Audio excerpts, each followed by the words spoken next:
Welcome 7th standard. I am continuing with your geography lesson, that is human environment, settlement, transport and communication. In the last video I started with transport, isn't it? Early days and all, how they carried on transport on animal back, isn't it, before finding the wheel and all. ചക്രം കണ്ടുപിടിച്ചതിന് ശേഷമാണ് vehicles ഒക്കെ വന്നത് ഇല്ലേ. അതിനേക്കാളും മുന്നേ അവർ animals അല്ലെങ്കിൽ on foot, they walked on foot to transport things and all അന്നത്തെ കാലം. പിന്നെ അപ്പോൾ ചക്രം കണ്ടുപിടിച്ചതിന് ശേഷമാണ് അഡ്വാൻസ്മെൻറ്റ് വന്നത് ഇൻ ട്രാൻസ്പോർട്ട്. കണ്ട അതേ ടുക്ക, അതായത് എന്തൊക്കെ വന്ന് പിന്നീട് അവസാനം എയറോപ്ലെയിൻ വരെ വന്ന്. പണ്ടൊക്കെ ഈ ട്രേഡേഴ്സ്, കച്ചവടക്കാരൊക്കെ എത്രയോ മാസങ്ങൾ എടുക്കും ഒരു സ്ഥലത്തു നിന്ന് മറ്റേ സ്ഥലത്തേക്കൊക്കെ എത്താനും. പക്ഷേ എയറോപ്ലെയിൻ കണ്ടുപിടിച്ചതിന് ശേഷം 6 to 8 hours മതി ഇവിടുന്ന് യൂറോപ്പിലേക്ക് പോകാനൊക്കെ. അപ്പോൾ ദസ് ഈ advanced and modern means of transport എന്തൊക്കെ നമുക്ക് ടൈമും സേവ് ചെയ്തു, എനർജിയും സേവ് ചെയ്തു. അപ്പോൾ 4 means of transport are there. Isn't it? Transport are in 4 means, that is roadways, railways, waterways, airways. These are the 4 means of transport. അപ്പോൾ roadways നിങ്ങൾക്കറിയാം, 2 തരത്തിലുള്ള റോഡ് ഉണ്ട് അല്ലേ. താറിട്ട റോഡിനാണ് മെറ്റൽ റോഡ്സ് എന്ന് പറയുന്നത്, അതിനാണ് പക്കാ റോഡ്.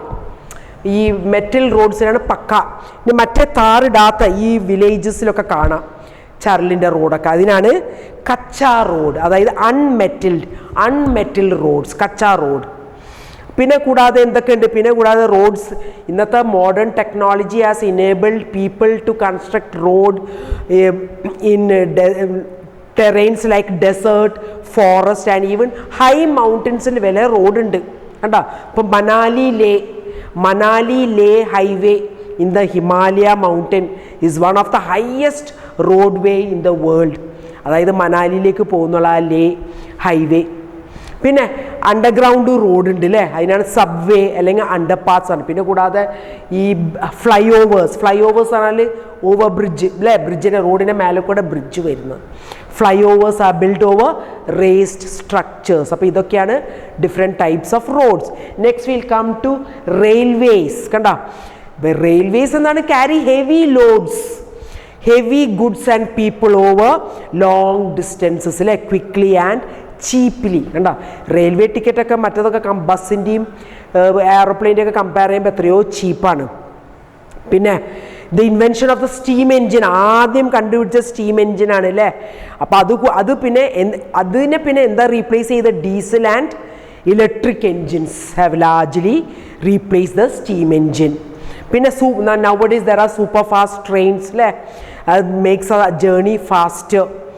പിന്നെ advanced technology skill have enabled laying of railway lines in difficult mountain terrains ഒക്കെ, മൗണ്ടൻ ടോപ്സിലൊക്കെ റെയിൽവേ ലൈൻസ് അഡ്വാൻസ് ടെക്നോളജി കണ്ടുപിടിച്ചതാണ് അതൊക്കെ. പിന്നെ you know that India railway network is well developed and it is the largest in Asia. That also you all should know. Next we will come to waterways. Kanda, waterways എന്ന് പറഞ്ഞാൽ എന്താണ്, it's use for transporting bulky goods. ഇപ്പോൾ നമുക്ക് foreign രാജ്യത്ത് നിന്ന് നമ്മൾ ഇന്ത്യയിലേക്ക് വരുന്നുണ്ട്, ഷിഫ്റ്റ് അവിടുന്ന് ഉള്ള സാധനങ്ങളൊക്കെ എടുത്ത് നമ്മൾ ഇങ്ങോട്ടേക്ക് വരും. അപ്പം നമ്മളെന്ന് പറഞ്ഞാൽ പ്ലെയിനിലേക്ക് കൊണ്ടുവരാൻ പറ്റുമോ ഹെവി ഗുഡ്സൊക്കെ. അപ്പം റെഫ്രിജറേറ്റർ, പിന്നെ വലിയ വലിയ സാധനങ്ങൾ, വാഷിംഗ് മെഷീൻ അങ്ങനെയൊക്കെ. അപ്പോൾ അതൊക്കെ എന്താ കൊണ്ടുവരിക, ഈ ഷിപ്പ് കൂടിയാണ് കൊണ്ടുവരിക. കണ്ട, waterways are the cheapest for carrying heavy and bulky goods over long distances. അതും ചീപ്പാണ് ടിക്കറ്റൊക്കെ. അപ്പോൾ 2 തരത്തിലുള്ള waterways, inland waterways and sea route. Sea കൂടെ പോകുന്ന റൂട്ടിനാണ് സീ റൂട്ട് എന്ന് പറയുന്നത്. ഇൻലാൻഡ് മീൻസ് റിവേഴ്സ് കൂടെ, ഇൻലൻഡ് റിവേഴ്സ് ലേക്സ് കൂടിയുള്ള വഴിക്കാണ് നമ്മൾ പറയുക ഇൻലൻഡ് വാട്ടർവേസ്. കണ്ട, നാവിഗബിൾ റിവേഴ്സ് ആതെ like the Ganga, Brahmaputra river, പിന്നെ Great Lakes in North America and river Nile in Africa. അതൊക്കെയാണ് ഈ നാവിഗബിൾ റിവേഴ്സ്. പിന്നെ sea route and ocean routes are mostly use for transporting merchandise and goods from one country to another. കണ്ട, ഒരു രാജ്യത്ത് നിന്ന് മറ്റേ രാജ്യത്തിലേക്ക് ഗുഡ്സൊക്കെ എങ്ങനെയാണ് നമ്മൾ ഷിപ്പ് കൂടിയാണ് അയക്കുക. പിന്നെ ഫേമസ് ഇമ്പോർട്ടൻറ്റ് പോർട്ട്സ് ഏതൊക്കെയാണ് in Asia, Singapore and Mumbai ആണ്. Then in America, New York and Los Angeles. അതൊക്കെ നിങ്ങൾ വായിക്കണം. പിന്നെ in South America Rio de Janeiro, then Durban and Cape Town in Africa, Sydney in Australia. These are the important ports. പിന്നെ London and Rotterdam in Europe. ഇതൊക്കെയാണ് important ports children. Next we'll come to airways. Now this is the fastest way of transport അല്ലേ.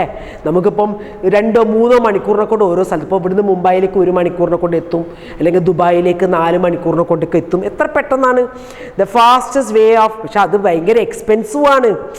അത് ചീപ്പല്ല, ഭയങ്കര expensive ആണ്. അത് in the early 20th സെഞ്ച്വറിയിലാണ് അത് develop ചെയ്തത്. It is most expensive due to high cost of ഫ്യൂവലിൻ്റെ cost കാരണമാണ് ടിക്കറ്റിനും ഭയങ്കര എക്സ്പെൻസീവ്. പിന്നെ air traffic is affected by bad weather like fog and storms. It is only more trying to reach remote ഏരിയയിലൊക്കെ, distant ഏരിയാസിലേക്കൊക്കെ നമുക്ക് ഇങ്ങനെ പ്ലെയിനിൽ പോകും. അതേമാതിരി ഹെലികോപ്റ്റേഴ്സ്. ഇപ്പം ഒരു സുനാമി വന്ന് അല്ലെങ്കിൽ എർത്ത് ക്വേക്ക് വന്ന് ആ സ്ഥലത്തൊന്നും ഒന്നിനും പോകാൻ പറ്റില്ല. No road way, no railway. പക്ഷെ ആർക്ക് പോകാൻ പറ്റും? Helicopters can go there, isn't it? To bring food and medicine and all. So in times of calamities, for rescuing people also, distributing food, water, clothes and medicine, helicopters are used. അപ്പോൾ airway കൂടെ അതൊക്കെ സാധിക്കും. Some of the important airports are Delhi, Mumbai, New York, London, Paris, Frankfurt and Cairo in Africa. അതൊക്കെയാണ് important airports. Next will come to communication. How we can communicate. There are mass communication like the radio, newspaper, television. Then the mass communication എന്ന് പറയുന്നത് because at a time millions of people are able to watch and understand about that. അല്ലേ, ഒരേ ഒരു സമയത്ത് എത്രയോ ആൾക്കാർക്ക് അറിയാം, കാണാം. അതാണ് mass communication like the radio, television and news paper. പിന്നെ വേറെ കമ്മ്യൂണിക്കേഷൻ ഉണ്ട്. ഇപ്പം ഫോൺ, സ്മാർട്ട് ഫോൺ, അതൊക്കെ ഉണ്ട്. സെല്ലുലർ ഫോൺസ് എന്നോളം. അതെ, ഇപ്പോൾ നമുക്കിപ്പോൾ നമുക്കൊരു മെസ്സേജ് അയക്കുകയാണെങ്കിൽ നമുക്ക് വാട്സപ്പ് അത് കൂടെയൊക്കെ നമുക്ക് അയക്കാം അല്ലേ.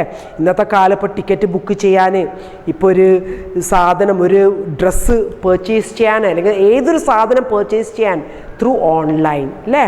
ത്രൂ ഈ ഓൺലൈനിൽ കൂടെ നമുക്ക് എന്തും, reserve ticket, railway, Airways, cinemas, hotel, sitting at home അല്ലേ. നമുക്ക് വീട്ടിലിരുന്നു കൊണ്ട് നമുക്ക് എന്തും ഓൺലൈനിൽ കൂടെ ബുക്ക് ചെയ്യാം, കാണാം, അതൊക്കെ ചെയ്യാം നമുക്ക്.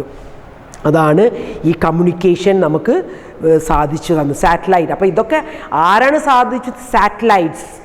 There are natural satellite, that's a moon. Artificial satellites ആണ് have made communication even fast. കണ്ട, satellites have helped in oil exploration, survey of forest, underground water, mineral wealth, weather forecast and disaster warning. Disaster means മുൻകൂട്ടിയിട്ട്. ഇപ്പം ഒരു ഒരു cyclone വരുന്നുണ്ട്, അതൊക്കെ നമുക്ക് മുൻകൂട്ടി അറിയിക്കുന്നതൊക്കെ ഈ സാറ്റലൈറ്റ്സ് ആണ്. കണ്ടോ, now we can send electronic mails or email through internet. Wireless telephone communication through cellular phones have become popular today. So internet not only provides us with worldwide information and interaction, but also made our lives more comfortable. Now do you understand? That's what about this chapter, children. We finished this lesson. So after this video I'll be sending you all the notes also. Thank you, children.